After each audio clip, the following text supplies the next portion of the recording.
Oh man, more police and ambulances going by again. I cannot believe how often this is happening. I think the world is falling apart.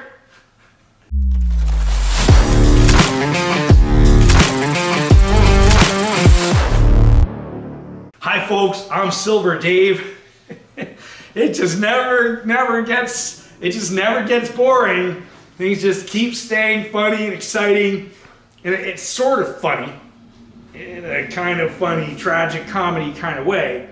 Like, I remember back in the Special Forces when we would get into some action, like when you were in the middle of it, you were running around like, I remember we got out of this helicopter and, oh man, more emergency vehicles. Wow. So, you know, I remember in Afghanistan, there were some major action events. Like I had some serious action in Afghanistan. I got sort of lucky in some ways because I was in the regular army first. In fact, I was a Patriot missile system operator for the first half of my military career. And I didn't go to any other country. I didn't go anywhere. And I was just in different parts of America, but I didn't deploy anywhere. I didn't get any combat action, and I was kind of disappointed. And I was always out like running and exercising, and like I was really like in top peak physical condition, and I really cared about high performance. Like I really wanted to be the best at everything that I was doing. Well, I ended up volunteering to go to Fort Bragg and be part of this new short-range air defense battalion that they were building.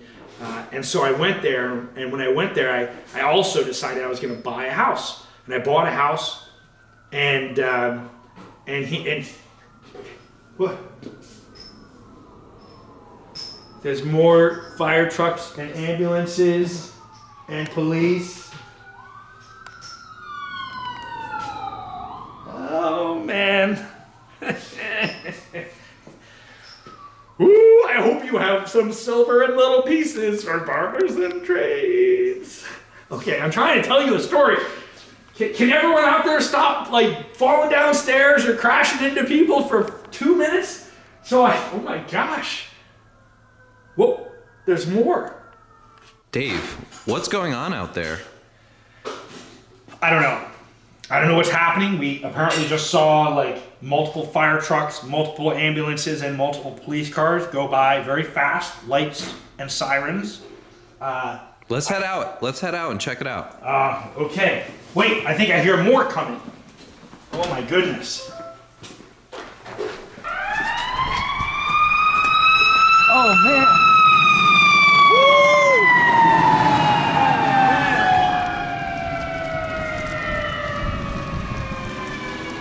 I just want to give a little disclaimer.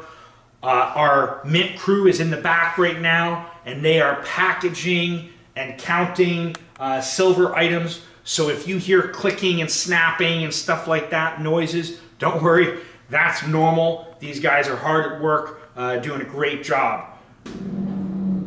So I started explaining before we kept getting sirens and emergency vehicles. But you know, I was telling you the story of my military transition to go from regular Army to Special Forces. And so I went to Fort Bragg and I bought a house, and it just so happened that I bought a house across the street from a guy who was a Green Beret. And we came to be great friends, and we were talking together, by the fire at night and stuff, and talking about different things, and he knew I was looking for more adventure. And so, he'd seen me outside like running, and he knew I was like really cared about high performance. And I said, like in the Patriot missile world, I felt like there was a lot of mediocrity. And then he said, "Oh, Dave, you go to the Special Forces, you're going to find action over there." And so he talked it up, told me about the different adventure of it. So I was like, okay. I decided it was a great idea. And I love a good adventure. And that's where this thing is going, is that to me, that the adventure begins when everything goes wrong. So like when things are going really wacky and it's unexpected and there's all this danger and chaos, that's when the adventure truly begins. And that can be fun in a sort of neat way.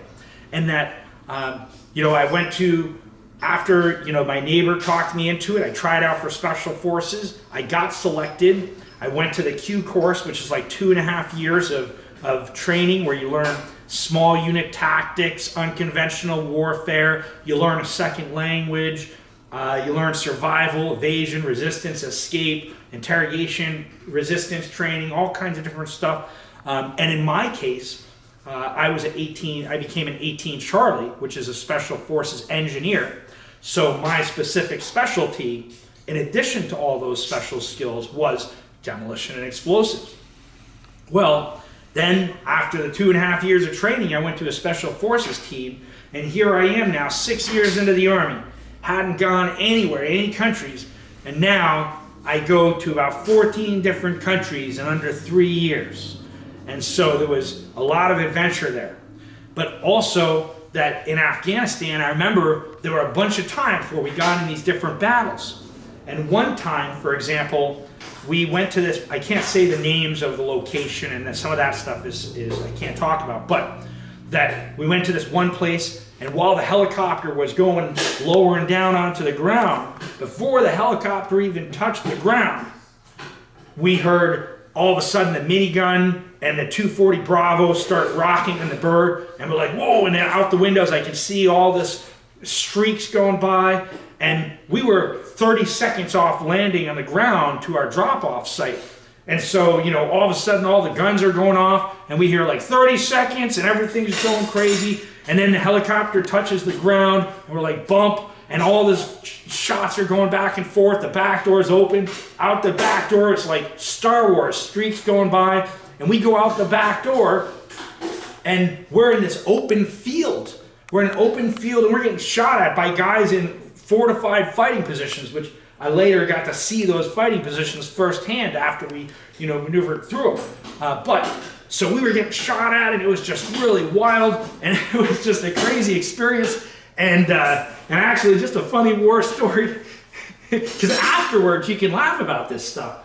So we maneuver through this open field to get to a cover and concealment while we're getting shot at, and so we end up at this place where there's these giant boulders, and I have, guys are behind each of the boulders, and all the fire was coming around, but the boulders were giving everyone cover, cover from the fire. But there was a building that was behind the boulders, and we wanted to get into that building. And so I was 18 Charlie. So part of what I did was demolition and door charges. So, here I am. I got, my whole team's trying to get in this building, and so we got this door. So I go over to the door, and I go to the door, and I'm like putting this flex linear charge, which is like, running this sticky tape down the door, and I'm like taking it out of my pocket, getting it set up, and meanwhile, I'm getting shot at the most. And it was just so funny to me because here's a bunch of other guys, and they're all behind giant boulders, and we're all getting shot at, but I'm in an open, I'm the most exposed, and things are pinging off the ground next to me and around me. Meanwhile, I'm putting this door charge up, and the guys behind the rocks, they're like, hurry the F up, hurry up, hurry, and they're screaming and yelling at me, and I'm like, I'm the one getting shot at, and they're yelling at me. And it's like, well, of course I'm hurrying up, and anyway, I wasn't, I'm not responding to them, but I just laughed now, how they were like yelling at me to hurry up, but I'm putting this door charge on, putting it down, things are pinging around me. I wind out, tie off my cord, and then I get behind another boulder, and then I pull the charge, right, and blow the door. So I pull the charge and blow the door, and then once the door blows, everyone rushes into the room. But what we didn't know was that the room was the size of a mop closet. So 30 dudes go and rush into this room and pile in. And of course, it's like a room the size of a mop closet, and everyone's like, whoop, and everyone just slams into each other and into the wall. And there was like some furniture and things, and everyone got smashed up by the furniture. Anyway, so then we had to go back out of there and around the building. Anyway, so in hindsight, it's kind of fun. And that at the time, I wasn't really thinking in terms of fear. I was more so thinking in terms of what was my next step. And I was focused on getting that door charge on and getting the system adhered properly to the door right to where it needed to be and getting it wound out and getting that door open so we could get in there. And that was my focus. Now, so I wasn't like thinking like, oh, I'm scared. I was just focused on what my objective was. But after this whole thing is over, now I can laugh about this stuff. Like, yeah, that was kind of funny. That was actually really funny. Like, you know, now we're talking, this is 15 years ago. I'm still laughing about it. So adventure can be fun, but it helps to be prepared. Being prepared helps a lot. And so with that being said, I love a good adventure. And I love it when things go really wild and crazy, because then I'm in my element and it's more fun, the time goes by fast, and afterwards it's more exciting. But adventure is more fun when you're prepared for it. If you are in an adventure where things go awry and you don't have the supplies, you don't have the equipment, and you just starve to death, not as much fun of an adventure. On the other hand, when things go awry and you have solutions and you implement those solutions, you take action, you save the day, and you get out to tell the story afterwards, that's fun.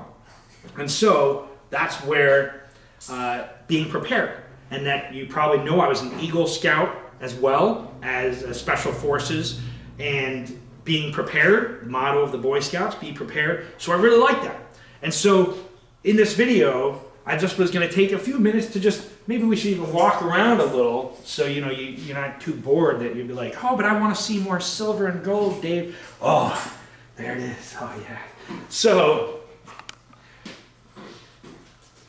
this next couple years has the potential to be an incredible adventure.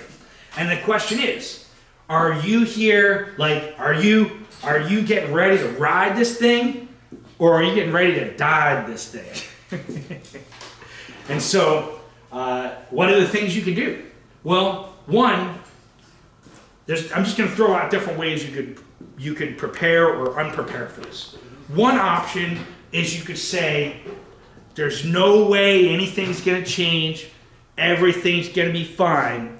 Financial calamities are the thing of the past that doesn't happen anymore.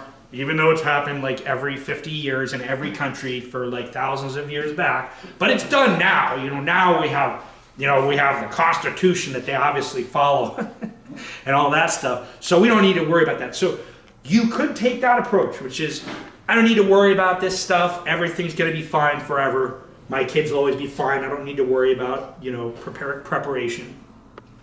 That is one option. Not suggested. I don't recommend it. Another option is you could prepare for a variety of different circumstances, including those which have been repeated throughout history.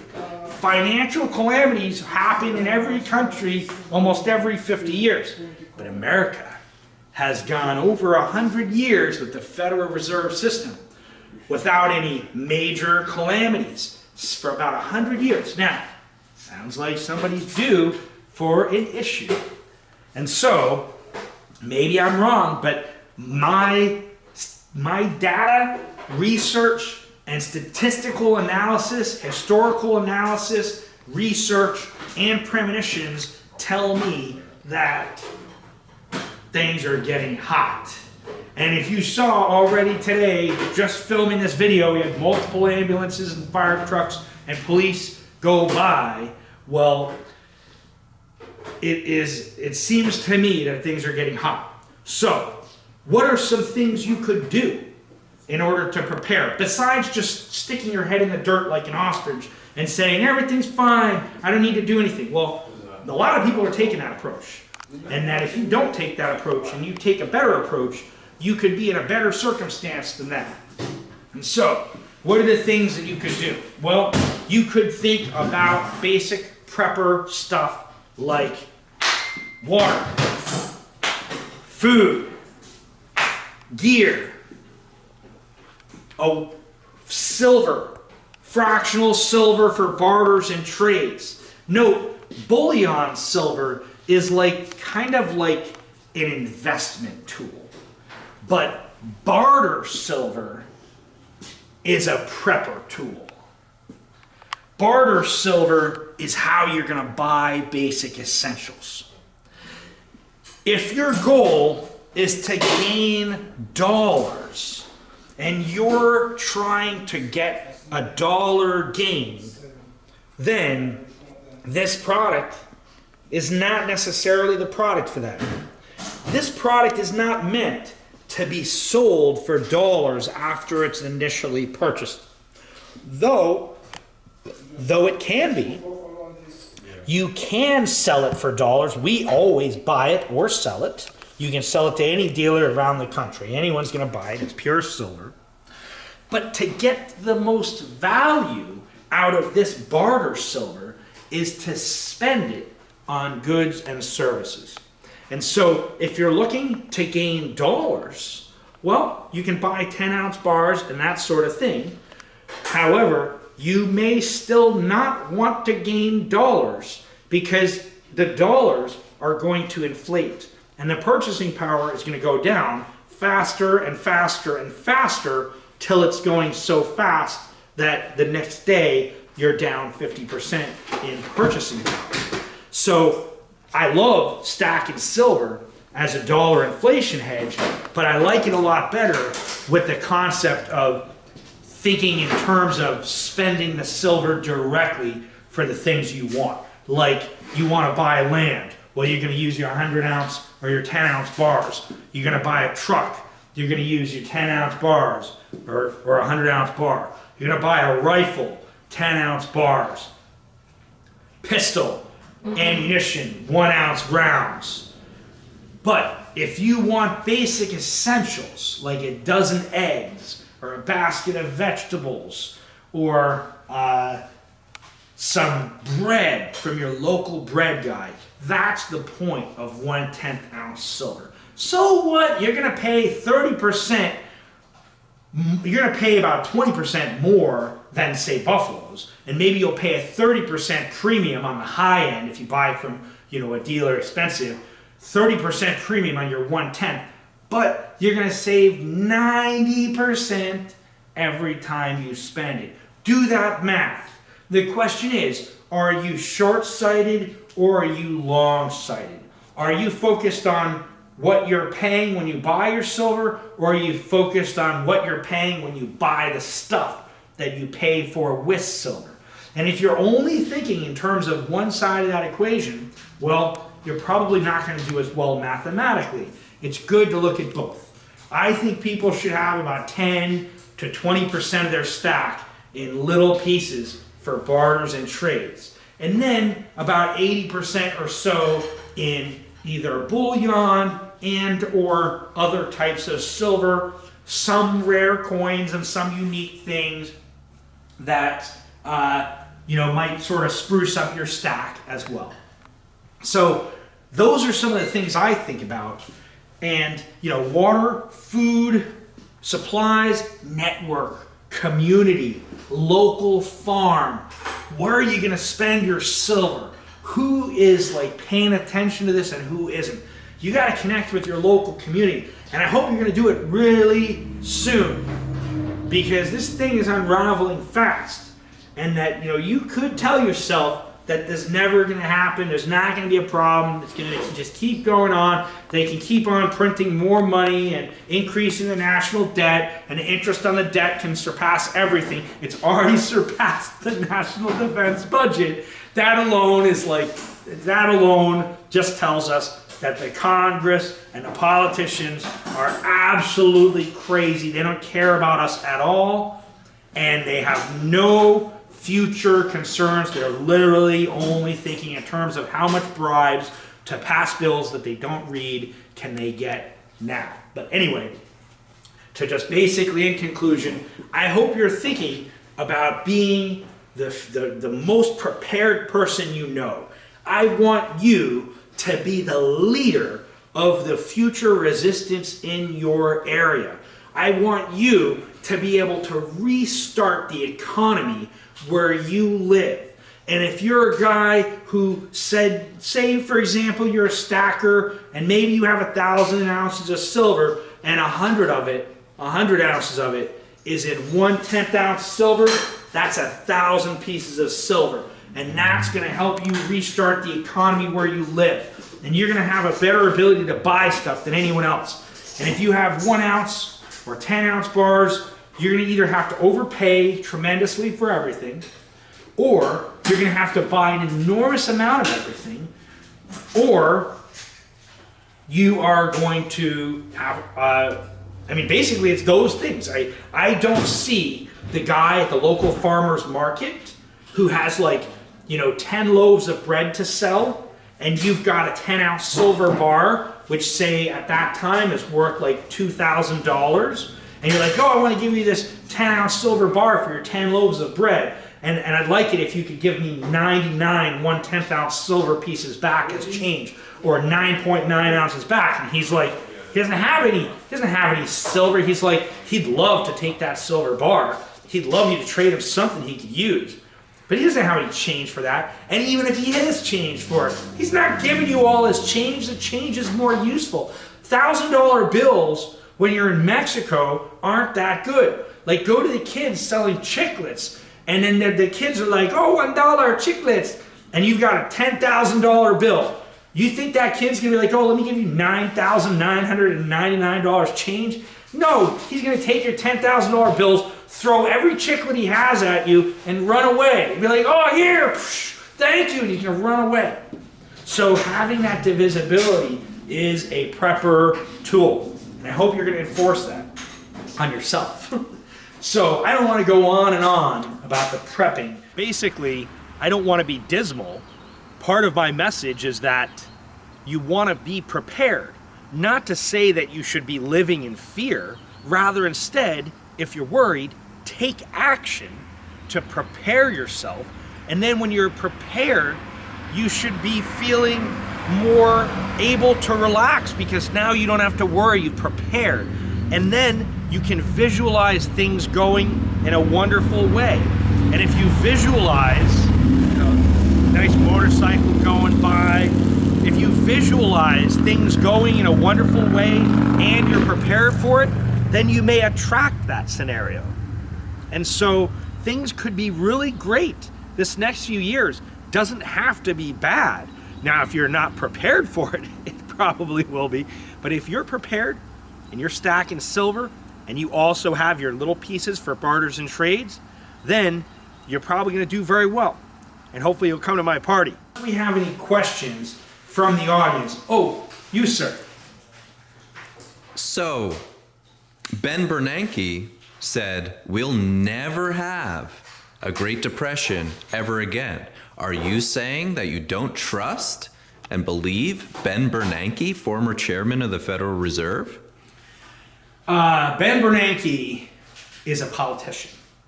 So you have to understand that the chairman of the Federal Reserve is, you could call him a politician. Another term I like to use is a face man. And a face man is someone who is presented to you by the dark overlords so that you can watch him and hear what he says and think that he is behind the decisions that he speaks of. But that is an illusion. He is there to take the credit or the blame. And so what Ben Bernanke says is what he is told to say. And so he says what they tell him to say. And so can I trust a person who reads from a script that's written by people who are experts in deception? No. Now also it's like word magic, because they could say there'll never be a Great Depression again because of some way that the depression is defined, to which some horrible other disaster might occur, which might technically not be called a depression. It might be called some other word, but that results in many similar things like mass starvation and violence in the streets and other problems that people experience, but that maybe it's not called a Great Depression. And like Alan Greenspan, who was a previous chairman of the Federal Reserve Bank, one of the things I remember him saying when I was a little kid, which kind of always stuck out to me, he said that there were two things he said that kind of stuck out to me in this interview.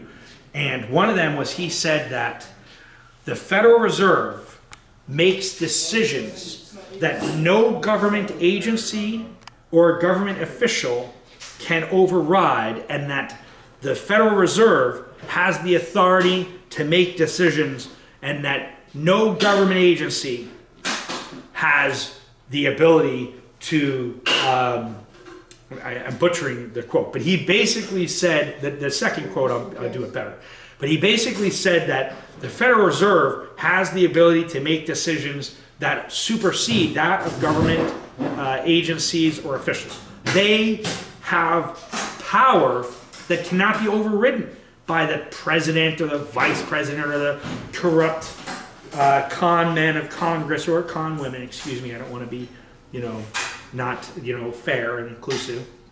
So the other thing that Alan Greenspan said is he said that we can always guarantee the dollars,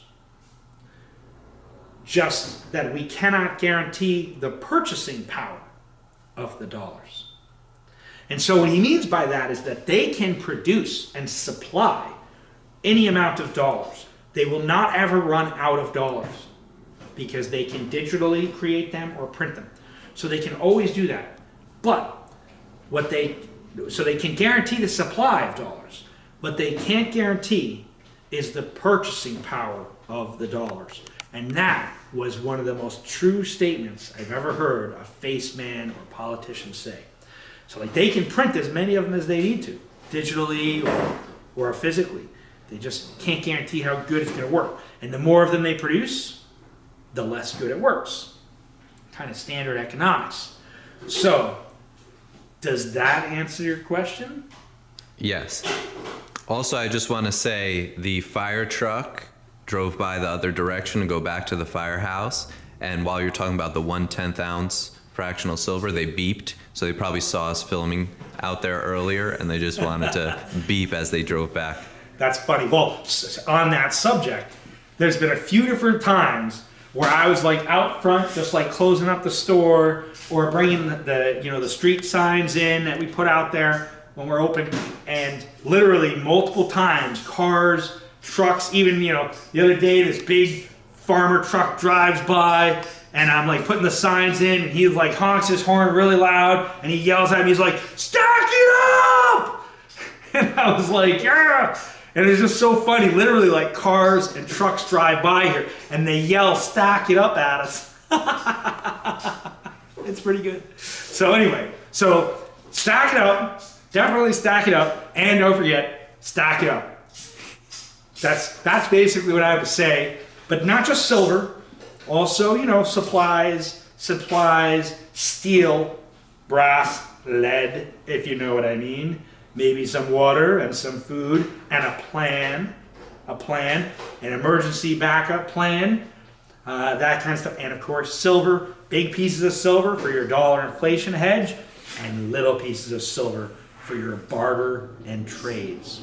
So anyway, that concludes my little talk on this. Thank you again for watching, folks. Please click like or subscribe or the bell thing so that you get notified when we do videos. We really want you to enjoy these videos, but please share them with your friends. Let us know if you like them or if you love them. You guys are awesome. Thank you so much. Have a great day, and remember, stack it up. Weeks ago, What picked up this morning? but picked up today because I travel a lot, and then the 10 ounce and then the ounce and a half I picked up today.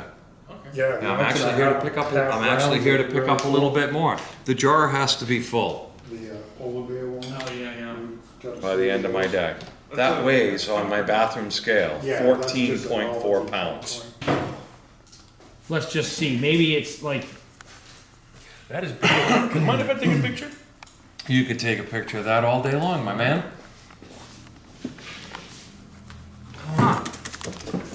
That was just because I felt like I was falling a little bit short on all my little fractional, because I like my eggs, my bread, my milk, and things like that. I'd die. You're right. Okay, ready? You ready? Yep. You can go forward. I'm going to leave it right at my angle.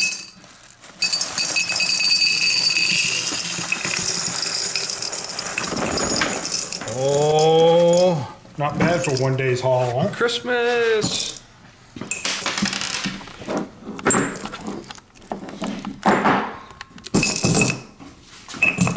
Oh, thank you so much.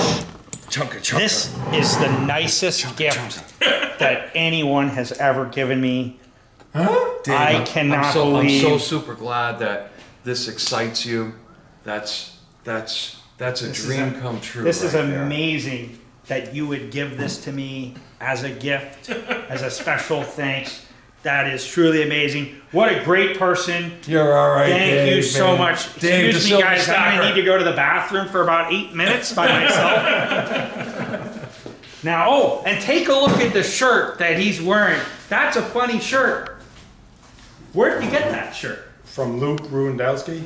I think that he's... WeAreChange.org. Yeah, so that shirt, I'm pretty sure, that's what I thought. So wearechange.org, Luke Rudowski, but you can get the shirts on the bestpoliticalshirts.com. He has this shirt. He does have some pretty awesome shirts. And so that is really awesome.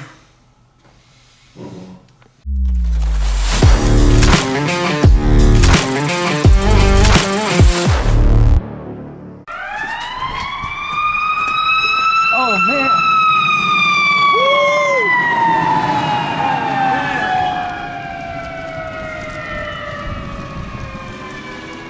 Wow. Are you okay? I'm good. Oh, you're taking video, sorry. Good. Good. Oh, man. Well, no shortage of adventure. Perfect timing.